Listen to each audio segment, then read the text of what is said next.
ऐक ना ग, काय करू काहीच कळत नाही. एवढा पैसा खर्च करून आहे ना 70-80 दिवसाचा कांदा झालाय. हे अजून एवढाच, त्याची फुगवण सुद्धा झाली नाही अजून. औषधं केले, एवढ्या फवारण्या केल्या, एवढे पैसे खर्च झाले आपले, तरी पण असं कामून झालं असेल बाई. कांद्याने जर दगा दिला तर आपल्या पोरीचं शिक्षण राहून जाईल की. आता मी तरी काय करू, माझं डोकं बंद पडलेले. आता अजून कुठे जाऊन अक्कल विकत घेऊ.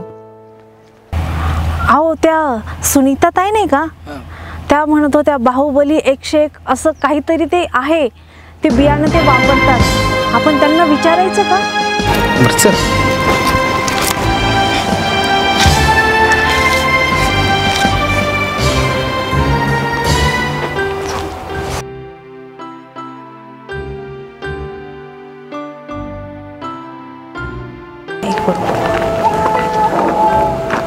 अहो सुनीता ताई, तुम्ही मला ते सांगितलं होतं ना बाहुबलीचं काहीतरी, ते यांना बी सांगा की जरा.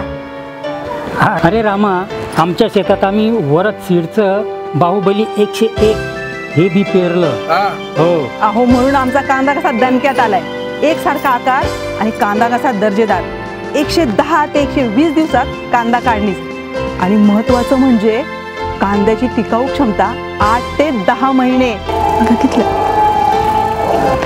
बरं चला, आपल्याला उशीर होतोय. चला तुम्ही पण बियाणं आणा.